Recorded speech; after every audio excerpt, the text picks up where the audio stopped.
안녕하세요. 소녀지입니다. 오늘은 제가 이제 10일 후면 이제 결혼 기념 1주년이 다가와요. 그래서 작년에 제가 결혼을 준비했던 그 절차들이 다시 그게 떠오르더라고요. 그래서 오늘은 제가 밴쿠버에서 결혼하는 그 절차에 대해서 소개해드리고, 또 제가 이 밴쿠버에서 결혼하는데 얼마의 비용이 들었는지에 대해서 한번 이야기를 해볼까 합니다. 일단 제가 생각하는 결혼관은 언제나 심플했어요. 저는 한국에서 제가 지금 살고 있었다면 저는 아마 혼인신고만 했을 거예요. 그 정도로 결혼식에 대한 로망이 하나도 없었거든요. 결혼식에 투자되는 그 돈들이 참 아까웠어요. 그 30분 만에 식을 끝나는 그냥 보여주기식의 결혼식은 하고 싶지도 않았고, 그렇게 많은 돈을 들여서 결혼할 바에는 결혼을 안 해야지라는 마음까지 먹을 정도로. 캐나다에 와서도 마찬가지예요. 물론 제가 알고 있던 친구가 캐나다에서 결혼했을 때 든 비용을 자세히는 모르지만 몇천 불이 몇만 불은 들었던 것 같아요. 굳이 그렇게 돈을 들 필요 없이 간단하게 결혼을 할 수 있는 방법들이 있더라고요. 정말 결혼이 필요한 사람들을 위해서 저는 그 방법을 택했어요. 마치 여기서 한국에서 혼인신고 하듯이 우리나라보다는 조금 까다로운, 우리나라 같은 경우는 결혼을 쉽게 하고 쉽게 헤어지는 좀 경향이 있잖아요. 여기서는 이혼에 대한 생각은 오픈되어 있지만 결혼을 하는 거에 대해서는 참 많이 신중하게 하는 것 같아요. 예를 들어서 결혼을 하기 위해서는 일단 메리지 서티피케이트를 신청을 해야 돼요. 그 신청을 하기 위해서는 신청서를 작성을 해야 되거든요. 이 신청서마저도 공짜는 아니에요. 그래서 그 신청서를 먼저 작성을 하면은 이제 커미셔너를 찾아가야 돼요. 이 커미셔너는 이제 아무나 되는 게 아니고 정부에서 지정한 사람들이 있어요. 목사라든가 뭐 여러 성직자들, 정부에서 정해준 몇몇의 사람들이 있거든요. 근데 그 사람들을 찾아가서 이제 신청을 해야 돼요. 이제 그분들을 신청하는데도 따로 비용이 들어요. 캐나다에는 딱 정해져 있어요. 얼마를 주라고 딱 정해져 있어요.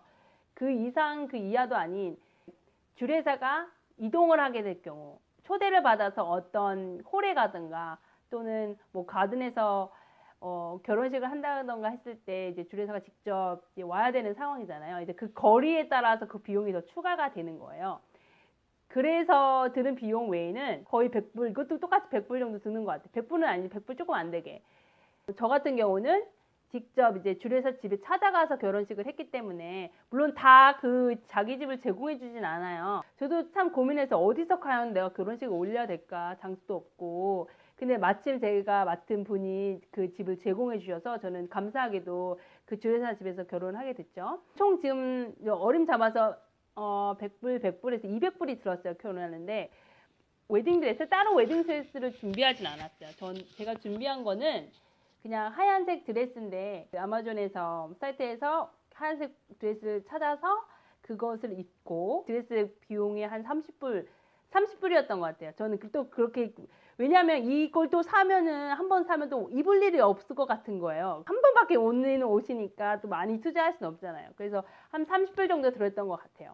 그 신랑도 신랑 양복은 솔직히 그건 내가 투자한 돈은 아니니까 신랑은 신랑이 알아서 했고, 총 들었던 비용이 200불? 거의 200불, 그냥 그래도 200불밖에 없는 거예요. 200불 안에 저는 모든 결혼식을 해결을 했어요. 메리지 서티피케이트는 그 주례사만이 발급할 수가 있는 거예요. 그 주례사가 직접 그 신청서를 보내야지만 메리지 서티피케이트가 날아오거든요. 제가 원하던 결혼식 방식대로 한 거예요.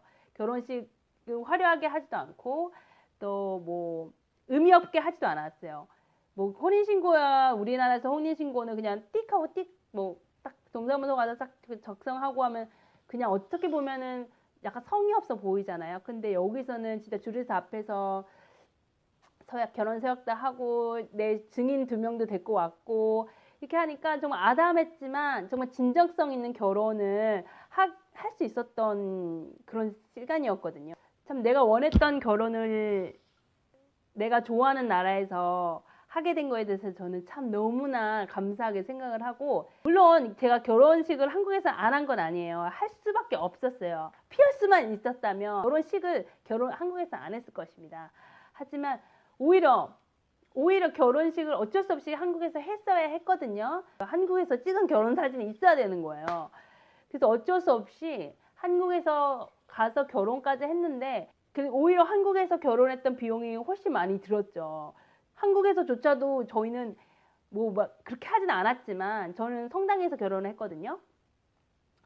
오히려 그 성당에서 결혼하는 게 더 비싸.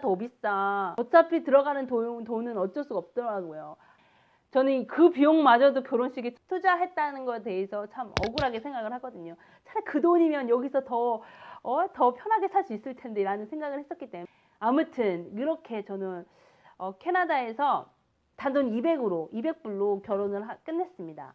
그리고 남부럽지 않게 살아가고 있고, 혹시나 행여라도 캐나다에서 결혼을 하고 싶은 분들, 캐나다에 이민을 준비하시거나 캐나다에서 결혼하는 과정이 궁금하신 분들은 밑에 제 블로그나 뭐 댓글 남겨주시면 제가 친절하게 답변해 드리도록 하겠습니다. 감사합니다.